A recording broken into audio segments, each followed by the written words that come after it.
Now, if you take the ladder that I just created, the Father, the Son, the Holy Spirit, and the beginning of the song, it affirmed that we were a child of God.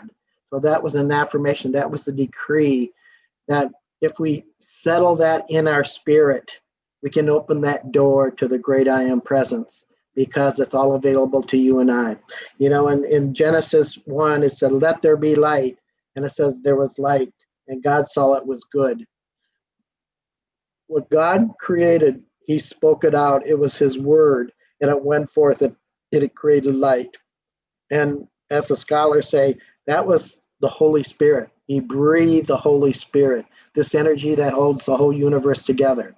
And then he created the sun and the stars and the moon and the sun, two different things. So when God breathed this and declared it, his words matter. And guess what? Your words matter. My words matter. In the beginning, in picture number 4, it talked about in John 1:1, it says, in the beginning was the Word, and the Word was with God, and the Word was God.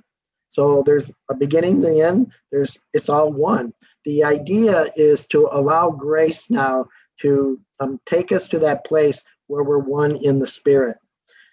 When using the practical application of where we are in the country right now, there's a lot of words that are being misused, and it's speaking death instead of life itself.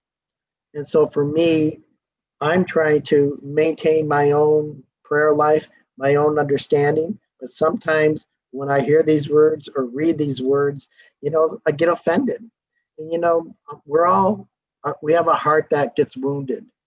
And if we don't allow grace to bring it to forth, and then allow grace to heal it, restore it, it really does, it changes things. We're all part of a chain or a circle, if you would. Everyone is wounded, and everyone wounds other people. Everyone sinned, which is missing the mark, and everyone is sinned against. Everyone needs to forgive, and everyone needs to be forgiven. And I think each of us, all of us, can agree those 3 statements are true. And how we assimilate the information, whether it's through texting, through Instagram, through the TV, through the media, doesn't matter. How we are bombarded right now with, these spoken words. And it can really cause chaos or wounding the heart one more time. And the beautiful part of that, and I'll get to that point, is when Yeshua died on the cross. He was ridiculed, he was blamed by the Pharisees, by the Romans. Everybody was criticizing him. And it's like, well, and here's the beautiful part of that. Remember, Caesar, it was the Sabbath, and he says, by their laws, you could set one person free. And so he said, Barabbas was on the right, Jesus was on the left. Which one do you want to choose to set free? And because of the Pharisees, they wanted him gone because he was speaking truth, and they didn't want to hear the truth. And so the cause was they set Barabbas free and crucified Jesus. But on the cross, my friends, on the cross, as much suffering as Jesus did, one of his final words, he says, Father, forgive them. They do not know what they do.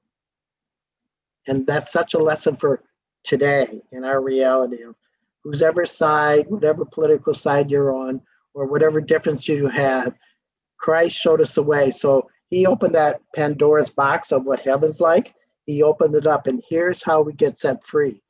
Forgive them. Love your neighbor as yourself. And to me, I'm believing that, I'm daring to believe that is absolutely true. And when I accept the peace of God, the forgiveness of God, nothing else matters except my love for the divine. And for that, I'm eternally grateful.